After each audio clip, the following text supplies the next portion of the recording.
Bonjour à tous, nous sommes donc le dimanche 3 juillet 2011. Alors bien sûr, une semaine avec des événements qui, à défaut de marquer les peuples du monde entier, ont marqué notre petit peuple français, qui à l'image de notre président est souvent petit.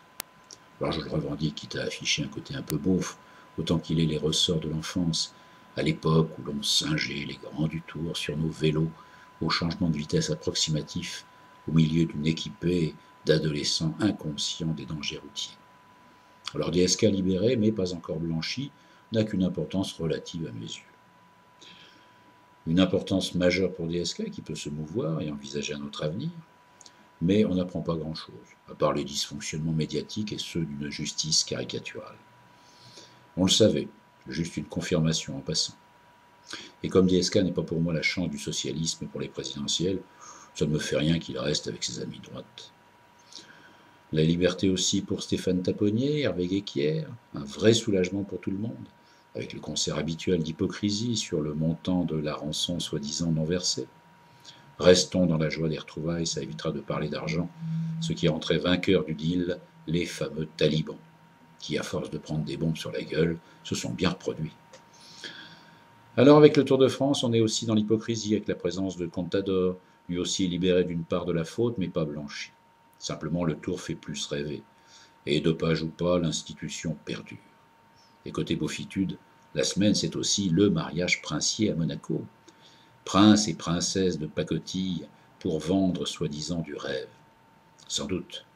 Puisque le mariage fait toujours rêver, un mariage princier doit faire encore plus rêver. D'autant que si, dans la vraie vie, le mariage est la principale source d'alimentation du divorce, chez les princes, ça n'existe pas, qu'ils soient homo ou hétéro. Alors finalement, le Tour de France me rassure au milieu de toutes ces hypocrisies. Bon, l'hypocrisie du Tour serait totalement balayée le jour où on arrêtera les contrôles antidopage et où chacun sera libre d'absorber n'importe quelle substance mortelle capable de transcender un coureur, même si celui-ci, dans ce cas, meurt dès le lendemain de sa retraite sportive. Le spectacle doit continuer. Mais le Tour, c'est l'abolition des frontières. Les supporters peuvent parfois être chauvins, mais c'est avant tout l'effort qui compte.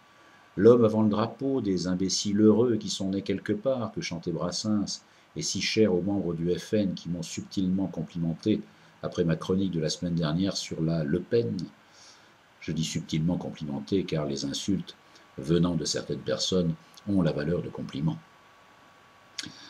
Alors, le Tour de France avec ses qualités et ses défauts, c'est 3 semaines de temps fort, de paysages merveilleux, de commentaires pas toujours à la hauteur de l'événement, mais la relève d'Antoine Blondin n'a pas encore eu lieu.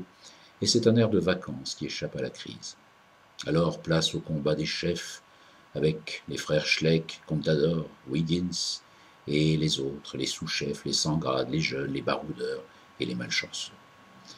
Pour tous les spectateurs capables de s'émerveiller à un spectacle conçu et réalisé par des surhommes, restez des enfants, je dirais, et encore, bravo.